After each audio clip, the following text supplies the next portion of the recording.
champs. With their effort last week, they have the highest defensive efficiency in the NFL. They'll be going up against a Chiefs offense that ranks 8th in efficiency. And of course, we know about Patrick Mahomes. Both are in the top 10 in touchdown to turnover ratio, while they each rank 3rd on third down conversions. The Chiefs converted 7 of their 13 third downs in their Week 16 matchup. Here's Mahomes earlier today on Saturday's matchup with Houston. What everybody kind of known. I mean, that defense is extremely real. They have a great quarterback and a great coach, and we knew when we played in this last time it was a hard-fought game, and they get after the quarterback really well. They have really good secondary players, and the linebackers fly around. So it'll be a great challenge for us, and we'll have to play our best football.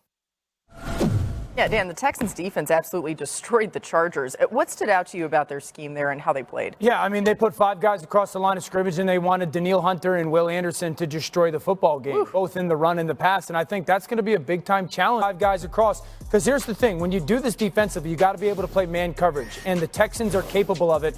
And these 2 guys on the outside, Will Anderson specifically, he just wants to destroy plays. And he's just going to try to blow up wherever it is, whether it's in the protection game or in the pass game. And then the internal stuff where they can create some one-on-ones. Remember, Danico Autry's there.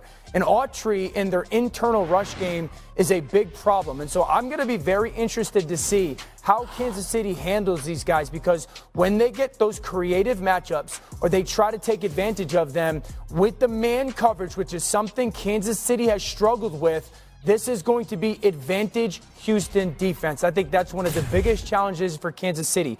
Handling that 5-man front, handling those 2 just heavy-handed, almost freight trains on the outside, while also dealing with pretty legit sticky man coverage.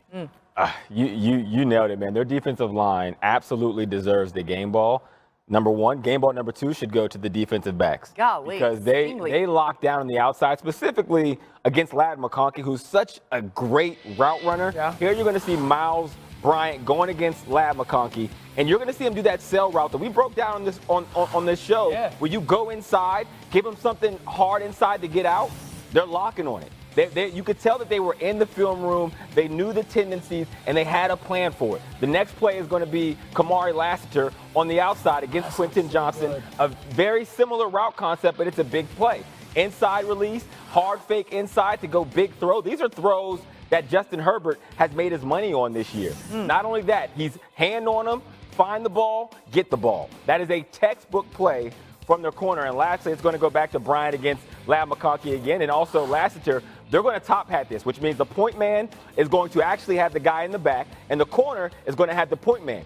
Perfect operation that at the switch release, they're able to locate and lock down. This is on the 4th and 2. Yeah. Not only that, Derek Stingley Jr. up front, up top, physical at the line of scrimmage, so the route depth isn't even there enough for a first down. On 3rd downs, 4th downs, the D-line was getting after Justin Herbert, and the guys on the back end were bringing their A game too. You know what gives me a little bit concerned about this game, Kansas City's perspective? That's exactly what the Browns did to the Chiefs like 3 or 4 weeks ago.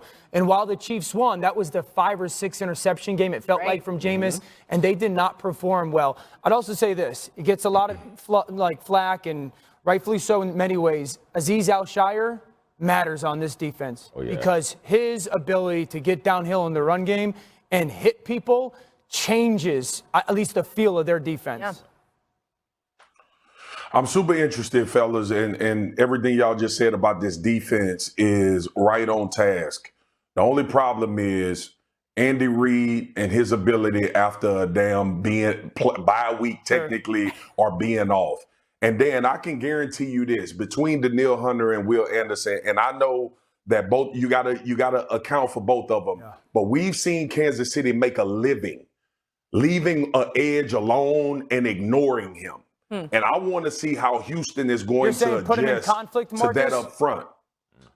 Absolutely. And we see him do. We saw him do it to Bosa. We saw him do it to all of these elite guys that on the edge, and it's always a different scheme. Obviously, we know that when they get into the playoffs. What's going to be interesting for me is where Hawk was, because if you ain't got nowhere to throw the ball, you ain't got nowhere to throw the ball. Yeah. And we've seen Pat give it away a little bit more than usual this season, obviously trying to build that rapport with his wide receivers. The keys for me are How will the Houston Texans defense handle when you have Will Anderson or Daniil Hunter, whoever Andy Reid and Matt Nagy decides to let that guy be the guy that we ignore technically and put him in conflict? And also on the back end, how do you handle the slot?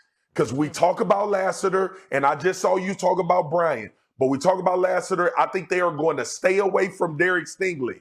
But whether you decide what you do with Travis Kelce with a safety or whether you decide what you do with Marquise Brown, I think that's going to be the story of the game between those two guys in the passing game. Something else that I think is huge. Andy Reid said the Chiefs would rotate DJ Humphries and Joe Thuney at left tackle in practice this week before making the decision about who's going to start against the Texans. You're going to pay me enough to not start Joe Thuney. Right, but I don't know. The left tackle spot's been a question mark for them this season. I mean, his whole plan is going to be to stay out of third and long. Yeah. That's going to be Andy Reid's whole plan. Yep. All right, well, we're going to be talking about that game a whole lot more before Saturday as well. But has reported that Jerry Jones has had conversations with Colorado head coach Deion Sanders, who, of course, was a superstar player for the Cowboys a while back. Where this heads, no one seems to know, including Deion, based on